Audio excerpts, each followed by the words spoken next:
Welcome to Conversations in Place for the finale of the year, season 2017. If Pamela Seeger, the executive director of Rancho Los Alamitos Foundation, were standing here at this very moment, she would tell you with all due justifiable pride that of the 176 recommendations contained in the master plan that was written for this site way back in 1987, that 168, and all except one have been implemented, including, yes, there she is, right back in the room,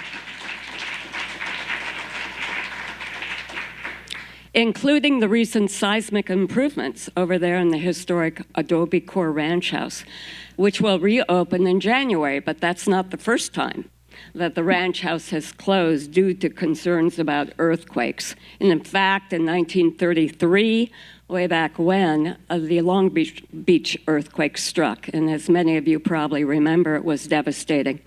Over 50 people in Long Beach alone were killed. And moreover, so much property damage, schools, businesses, and homes were destroyed, and the hopes and dreams of so many different people in Long Beach and environs as well. But at the same time, at Rancho Los Alamitos, things were far more fortunate. No lives were lost, and moreover, there wasn't really much property damage in comparison to Long Beach and environs. Now, the owners of this place, Fred and Florence Bixby, weren't even home at that particular moment. Fred was up in San Francisco, and Florence had driven to Palm Springs with her daughter that very day.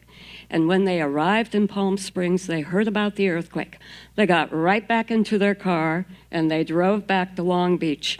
It was, in fact, after midnight when they finally came near their destination of home, and they saw a light glowing at the top of the hill. And as they approached the hill and drove up it, it was a gloomy scene and almost frightening, because when they got to the top of the hill, right where you're sitting today, they saw a bunch of strangers milling around in that open space between the barns area and the ranch house, people they did not know. And moreover, they saw a makeshift kitchen in the middle of the driveway where people were serving coffee to probably the ranch hands who lived in the bunkhouse, and to the families of the Mexican ranch workers who lived with their families in the housing lining the road leading to the hilltop, and moreover, to all those strangers, earthquake refugees who had fled Long Beach because the tremors kept occurring through the night, and they were seeking the safety of open ground. And they asked permission to stay here on the hilltop and in the pastures and fields below. And at that time, the ground was all wet out there because during the earthquake, a huge water tank, which stood next to the stallion barn over there, had toppled over, and the water gushed down the hillside. And one daughter of one woman who happened to live in those houses at that moment in time screamed out, "Oh my God, the ocean burst open." We know what she meant today.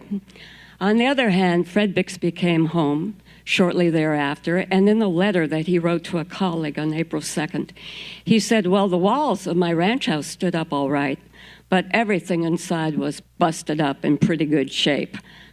Well, because of the seismic improvements made this past year, we do hope, that the walls of the ranch house continue to stand up in years to come, generations to come even. But you know, that very technology that was employed this year wasn't even available at the time these master plans were written. And that really speaks to the larger point. It isn't the detail of the master plan as much as the original intent. Take a look outside this rancho room and tell me what you see. Or more significantly, tell me what you don't see. I'll tell you. You don't see that historic stallion barn dating from 1909 sitting in the middle of that barns area. You don't see a brand new multi-purpose room sitting where the historic stallion barn sits today. Why not? Both those elements were incorporated in the original site use plan in these master plans in 1987? Well, for the simple reason that we learned more. New information became available, and as a result, the underlying premises, the real purpose of the master plan prevailed in thought and action, meaning that our goal was to protect, preserve, and restore the intrinsic quality, character, and the open space of that Barnes area today. And moreover, new technology. I don't know if you're aware, but underneath that entire space is a geothermal system, an innovative geothermal system that sustains the heating and the cooling for this entire Rancho Center, as well as the nearby bookstore and classroom. And moreover, you happen to be sitting in the multi-purpose building today, the adapted and expanded horse barn that also integrates an exhibition that was designed not to take away artifacts from the landscape, it is the object, but moreover reveal the stories, the experiences, and the faces and the words of people who over the years had been hidden in that landscape over time. You know, some have said this is the place where the dreams of the ancestors first emerged. They mean this is the place of the ancestral village of Pavona, the place of emergence of the native people. But there have been so many ancestors since that time. Do any of you remember Antonio Gabrielino, Luis Endito, Little Indian, or Fernando Cowboy? All those individuals and more were listed on the payroll of Abel Stearns in 1850. Or maybe you remember the names of Old Charlie Sweet, Irishman number 1, or maybe Black Frenchman, or John Italian, or Afan Chinaman, or Ah Keen, or Ditch Chinaman, or maybe even Sandy Kansas, or Mary Phillips. All those individuals, including Captain Raphael and others from around the world, were here in the 1880s and 70s. Or maybe you might remember the Wadi family, or the Cisneros family, or the Kawanami family. All those families and more lived here in the early 20th century. You know, a name is a name is a name is a name until maybe your place has been taken away from you. Pavona means in the circle, on La Bola. It was a ceremonial trading village, a place that not only withstood and sustained the world, but also the economy in that world. Rancho Los Alamitos, Rancho the Little Cottonwoods. Cottonwoods are riparian. They grow by water. Down by the springs of Pavona, Fred Bixby once said in the early 20th century, was a jungle of cottonwoods. Well, it sustained the hilltop, the homes up here, below the hill, the gardens, the 4 acres of historic gardens here, and even that water tank that toppled over until the 1950s when it went brackish and they hooked up to the Metropolitan Water District. But at the same time, Fred Bixby did have a sense of place, and he understood the relationship between names and place. He wrote a letter to the city manager in 1952, Sam Vickers, and he said at the time, you know, you're building a new state college down below the hill, and by the way, they were building it on land that the city had bought from Rancho Los Alamitos, right below the hill here, and which the city was going to give to the state to build that college. And he said, I think that it should be called something. Because from the beginning of time, as long as I remember at least, this place has always been called Los Alamitos Mesa. And I think you should call this college Los Alamitos State College. Well, we know how that turned out. I think most of us know it as Cal State University. On the other hand, the name of Pavona endures over there. Over a year ago, they reinterred some ancestral remains from Pavona in consecrated ground at Cal State. First time ever done at a state university. It's an amazing, amazing evolution of time. And as well, of course, Pavona has always been part of our place, our space, our spirit, and our educational programs here at the Rancho. Rancho Los Alamitos is a good example of the issues of inclusion, of identity, and character, and knowing that they are at the heart of resilient communities today, especially in an increasing generic urban world that we live in today. I think that word resilience I used to love it. I hate it now. It's so overused.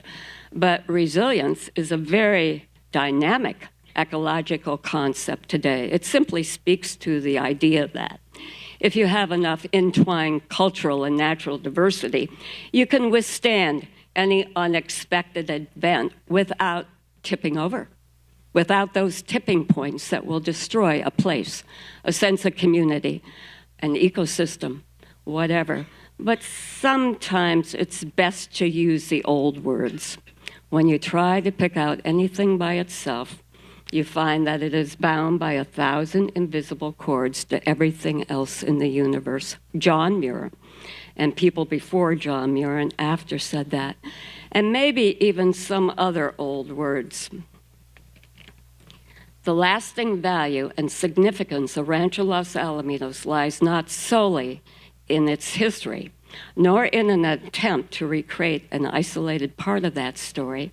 Rather, the larger impact of the rancho stems from the simple, rare quality of the place itself, in understanding how and why it exists and what it means in our own time. Because after all, in the future today, we are the ancestors. And so now it's my great pleasure to introduce our very distinguished guest speaker today, Alex Steffen. And I know many of you are eager to hear what he has to say. Alex, as you know, is an award-winning writer, public thinker, and foresight consultant who has been called one of the world's leading voices on sustainability and the future of the planet by the Vancouver Sun. He's been a veteran TED speaker, and he truly has advised some of the world's most forward thinkers, both institutions, nonprofits, individuals, businesses, and corporations around the world.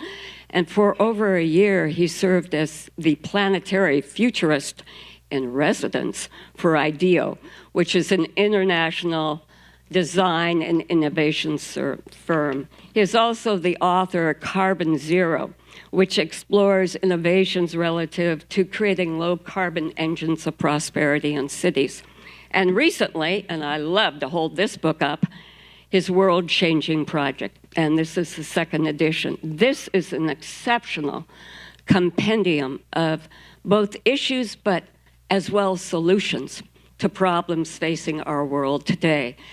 Solutions that range from what you and I might be thinking about and expediting in our backyard, to our garages, to corporations, to governments around the world dealing with issues of sustainability. How do we get along as people? And how do we protect the place that we call home? Today, he is also working on a project called the Near Future, is that right? The Nearly Now, forgive me. The Nearly Now, which looks at the present and future course of California itself. And I think it's only appropriate to mention as a byword that California, of course, has always been ahead of the curve, a leader, not only here in this country today, but around the world. And of course, Alex Steffen is a native Californian. So would you please welcome Alex?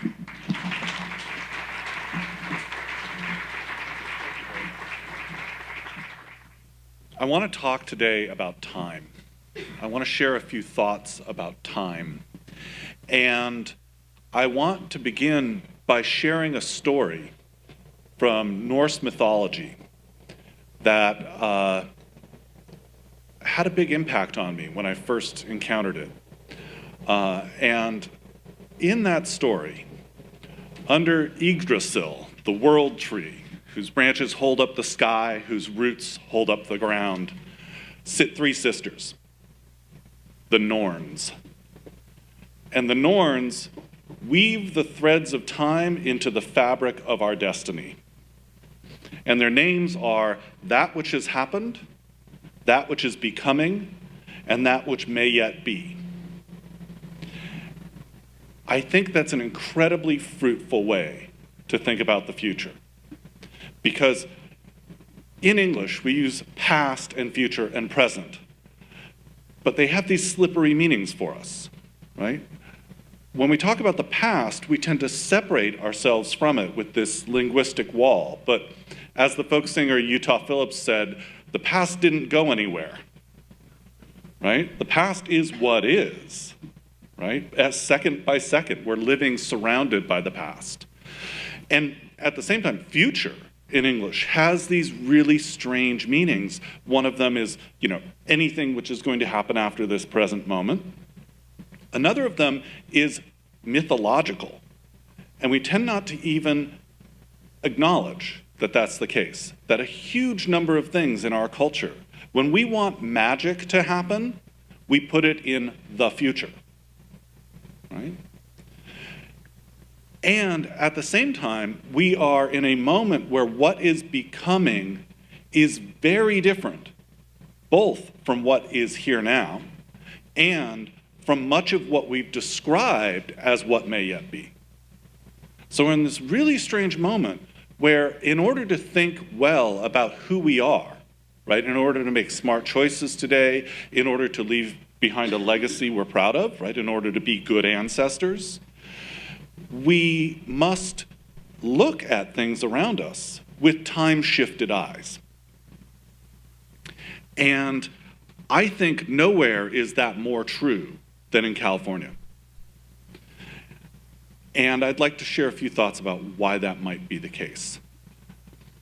So, California is unique in the world.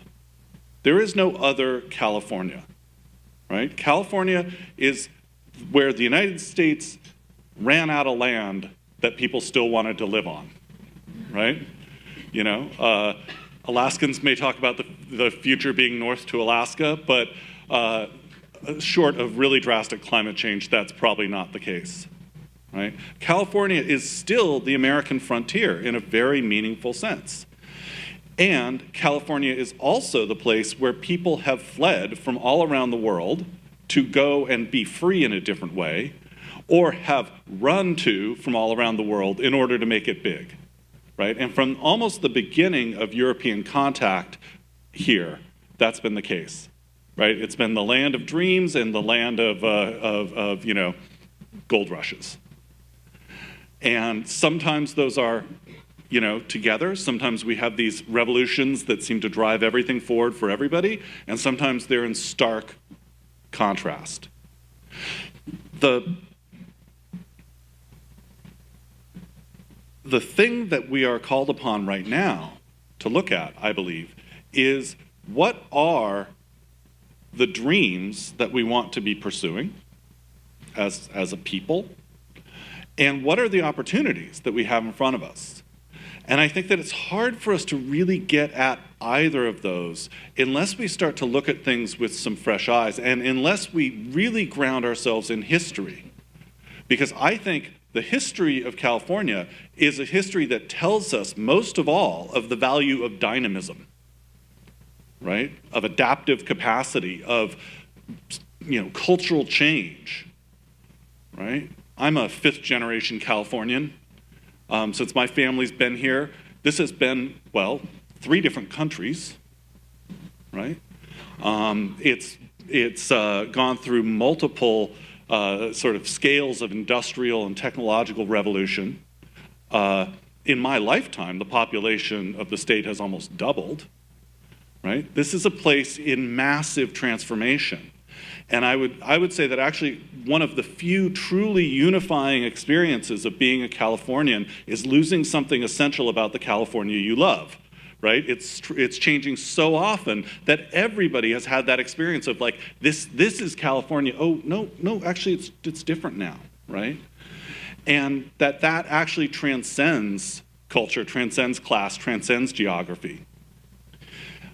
I worry that sense of loss has become so pervasive, though, in California right now, that sense of threat, that sense of the good life is slipping away from us, and we can't quite get it. I worry that we are becoming a very conservative place. And I don't mean that particularly on the political spectrum. I mean that in the sense of, do you embrace change or do you try and hold on to what's going on around you, right? And I think that we are in a moment where the very worst thing we could do, right, would be to try and stop change at all costs. Because where we are is not sustainable, right? The systems around us are in deep, deep trouble. And if we stay here, the night is dark and the hour's late, right? We have to change, and we have to change on a big scale. That's so hard to do, though, when everybody, literally everybody feels like something essential about their world is endangered or even being taken away, right? You can go to any community in California, and people will tell you something important that's getting crushed, right? That's a pretty pervasive feeling, whether it's the housing crisis, and literally millions of people, especially younger and poorer people, talking about leaving the state because they simply can't afford to live here anymore. Whether it's climate change and the recognition that not only have we had these massive fires, the long drought, sea levels rising, right? But some really basic things like what grapes will grow where are being changed. Right? There are parts of California right now that are these amazing, centers of wine production that won't be appropriate climates for vineyards within the lifetimes of people in this room. I could go on, but you guys know the score, right? We have problems with water. We have problems with, ecosystems. We have problems with resources, right? We have long-term toxic legacies that were handed down in some cases long ago, and in other cases are being made in front of our very eyes right now. Right? We're surrounded with things that relate to how we connect to our land and the planet around us that are forcing change upon us. At the same time, we live in a world that's going through really massive change as well. And some of that change is frightening, and even as a person who thinks about the future optimistically for a living, it's hard sometimes to see how it's going to be a completely happy ending, right? We are in the grip of forces that are very difficult for humanity, not least of which is technological acceleration, right? How many people 10 years ago could have imagined the statement, I was just looking on my iPhone about how Russia influenced our election by buying ads secretly on Facebook, right? And that's just the thin tip of the iceberg, right? And on top of all that, there's massive cultural change going on, really, really massive. Some of that here in the United States is new reckonings with our cultural and historical legacies, fights over Confederate statues to demands that voices that have been silenced for a very long time are heard. Some of that, though, is also the fact that new cultures are springing up, that there are these global cultural forces that have local, regional echoes, but that are different, right? Margaret Mead had that great line where in Samoa, there was always this line, that the old could say to the young, you should listen to me because I was young once, but you've never been old, right? And that now the problem is, and she wrote this, 70 years ago or something, right? 50 years ago at least. Now the problem is, she said, that the young people say, well, yes, but you were never young in the world in which I'm young. And we live in this situation where paradoxically we have, we have now more generations alive in more families around the world than ever before in history, right? We have these sometimes 6-generation families, right? That's crazy to me, but it's true that it happens now. And yet there's never been more divide between generations, between how people look at the world, between how people see the world, what they think is important, right? We see this in polls here in America, ask about a whole range of issues. And what millennials or the generation that's now emerging think about things like climate change, gay marriage, how you ought to live, like whether you should live in a city or in the suburbs, what makes you happy, et cetera. These things they poll radically differently than the greatest generation, right? Complete different ends of the spectrum. And we're seeing this in our politics, right? I mean, you saw this, for example, with the election of Trump, where older voters voted by a large majority for Trump. And younger voters, the youngest voters, voted by a large majority for Hillary Clinton. We saw this with Brexit in the UK. Same dynamic. Older people voted to leave the EU, younger people voted to stay. We're seeing this in countries all over the world, from South Africa to Japan to Brazil. Right? We're seeing this in France right now. Some argue that we're seeing this in Catalonia, right? That this is an issue of younger Spaniards versus older Spaniards and how they respond to demands for Catalonian cultural recognition and independence. Complicated issue, but there's a generational component. And throughout all of this, we are also in the difficult position that all of our expertise is sunk cost expertise. All of our expertise is expertise in systems that exist now, right? In what has happened. But we are already living in a world where we need to know what is becoming. And I think very quickly living in a world where knowing what may be is actually a really essential skill. Whether you're talking in your job or in your community or as a polity like the United States. And my particular area of focus is around issues of sustainability, of climate change, of cities and development, right? These are the things that I think the most about because I think they're the big drivers. And I think that when we look at the kinds of changes that we here in California are going to need to adapt to, they aren't just our changes, right? Coming back to that idea that we are also deeply interconnected with changes happening elsewhere.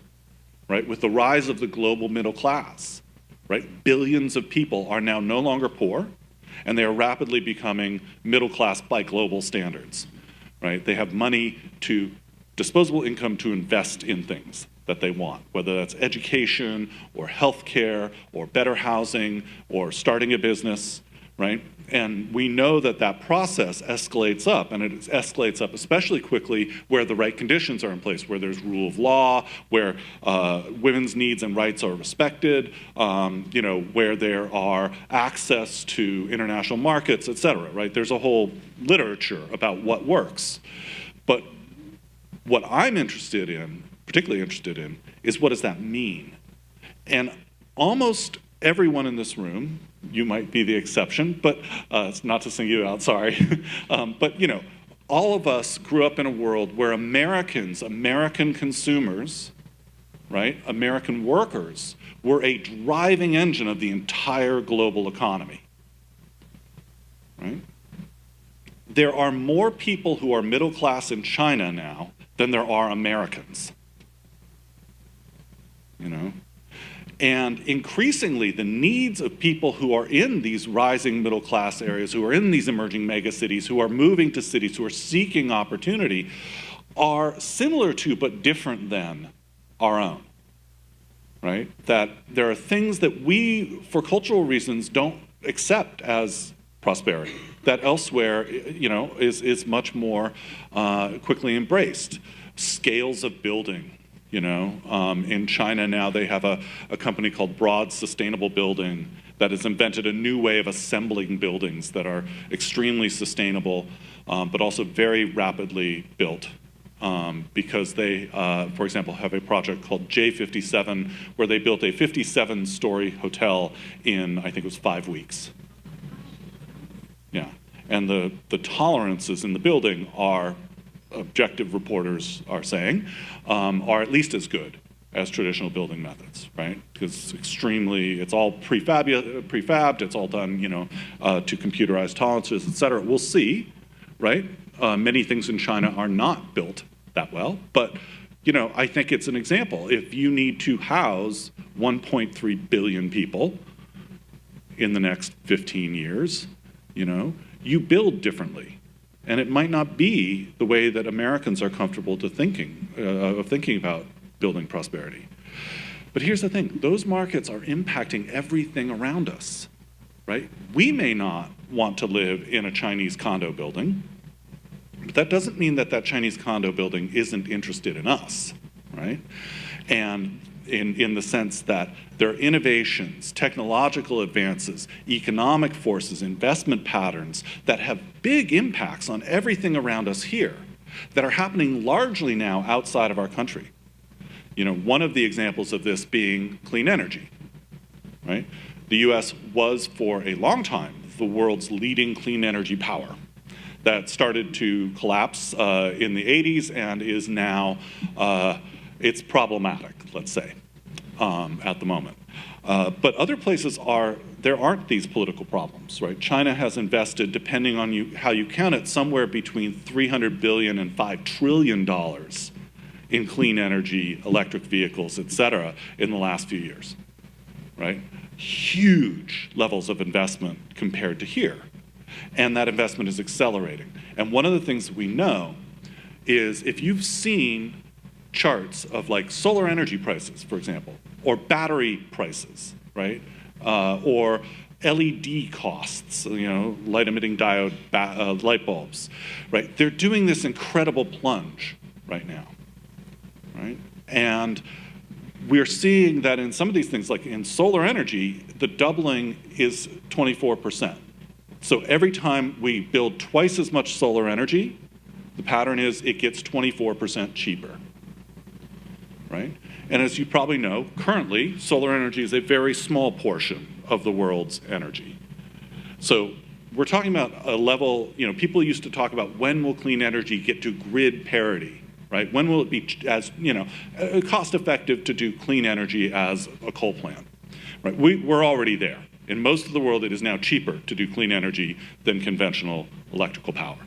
But now people are talking about grid disruption, right, where it's actually cheaper to tear down the coal plant and build solar panels, right? Even if you've already built the coal plant, even if that infrastructure already exists.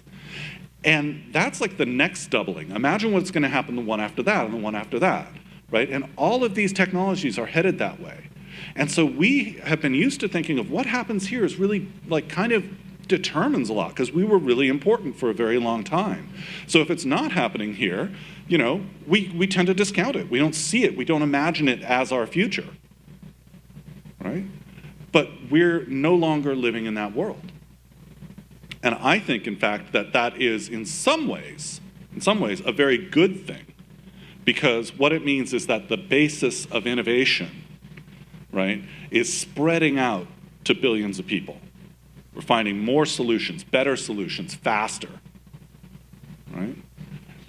That there's, I think, a very good argument to be made that we are ramping up to what I think of as the snap forward, which is as political barriers fall, as economic barriers fall, some of these solutions go from having been marginal, or even fringe, to being rare and idealistic, to being, you know, adopted by those who care a lot and useful in special instances, right? To being a good choice in some situations, to being the good choice in almost all situations, to completely obliterating the competition in a very short period of time, right? Because when you have these kinds of curves, what happens is the amount of change that you get in a set period of time gets faster and faster. And when you have the pent-up demand that's being created not only by development, but also by climate impacts and other global problems, it's going to push it even harder. There was a report that came out this week. It was the National Climate Assessment. Did anybody hear about this? Great. Okay. So this was 13 agencies, scientists from those 13 agencies with consulting scientists from around the country who basically summarized the current state of climate knowledge. And they said a bunch of things that if you've been paying attention should probably not be a surprise to you, right? That we know climate change is here, we know it's happening, we know it's human caused, we know it's getting worse, we know that the links between things we're doing and making it worse are more and more evident. We know that some of the impacts are fairly predictable in the sense that we know sea levels rising, we know droughts are getting worse, rainfall is getting heavier, fires are getting bigger, a bunch of things that if you've been watching the news, you probably are picking up on. But there's another thing in there, right, where they talk about these issues where you have combinations of forces and where you have what they call tipping elements. And this was remarkable because it's one of the first really big reports that put that stuff pretty up front, which is great because it's been a gap between how regular folks think about this to the extent that we think about it at all and how climate scientists think about it. Because we are now surrounded by a bunch of systems that, if they change, will have dramatically large and fast impacts in our daily lives, right? So you might remember hearing about the polar vortex, right? So there's evidence that what we're doing in terms of melting the sea ice in the Arctic is changing the global flow of wind. And so changing what we've thought of as the extremes that are possible due to those patterns, right? There are things that have already happened that are some pretty big, potentially big tipping points, like the collapse of the Great Barrier Reef, for instance, the wildfires in the Amazon. But there are also things that most of us don't think about very much, like the West Antarctic ice sheet, which is this enormous sheet of ice that holds back truly massive glaciers in Antarctica. And there's some evidence that not only is that whole sheet destabilizing with warmer waters, but that warmer water is coming underneath the sheet and starting to destabilize the front of the glaciers. And several really very prominent, renowned climate scientists are saying this is a planetary emergency, that we should think about this as something on the level of threat, at least over a century, as, say, a limited nuclear war, right? So there are some really big things at risk here. And again, another way that we've been thinking about these things that needs to change is we've been thinking about these things as distant and unrelated to us, right? Distant in time, distant in space, not our problem, right? It is no longer distant in time, right? This is when we are right now. We are deciding things that will have impacts for thousands of years, but we're also deciding things that are going to shape the nature of our communities and our cities and our country and how we are with each other, how we can afford to be with each other, right? But they're also not distant from us in a different way, that even the impacts that are coming 20, 30, 40, 50 years from now, these are not abstractions, right? They're going to happen to people we know, right? The future is much closer than we act like it is. So most of the really big studies that are being done about the planet end at 2100. That's when they end the models. But who here knows a baby that's, say, 2 or 3 years old or younger? Okay, there's a really good chance that baby is going to live to see 2120. So we're not even modeling out what's going to happen in a baby's lifetime now. That's how short our time frame has become. And I think that we have to restore a sense of kinship, and I mean that really in the deep way of like relation, human connection to the future, right? Because in order to solve these problems, we need the emotional commitment that allows us to say, I know we've thought about it this way, but can we imagine thinking about it this way, right? We know what the past has been that's led us here, but can we imagine, can we use our imagination, our creativity, our arts, our entertainment, our civic life, to imagine something radically different being built in a very short period of time? because that's what we need to do. And I believe that we literally can't build what we can't imagine.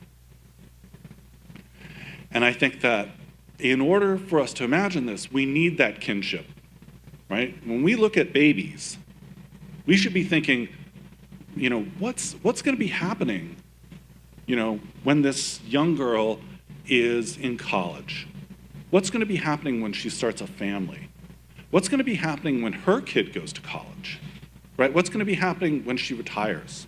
What's going to be happening in her last years? Because the choices we're making right now about what we're willing to imagine are the choices that will determine whether that child grows up in a landscape of possibility or a landscape of collapse. You know?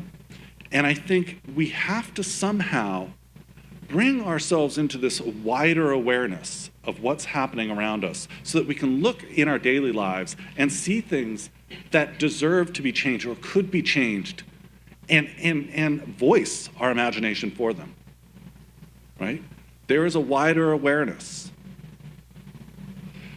The poet Auden has a stanza, "All together elsewhere, a vast herd of reindeer move across miles and miles of golden moss, silently and very fast." Thank you. Thank you very much.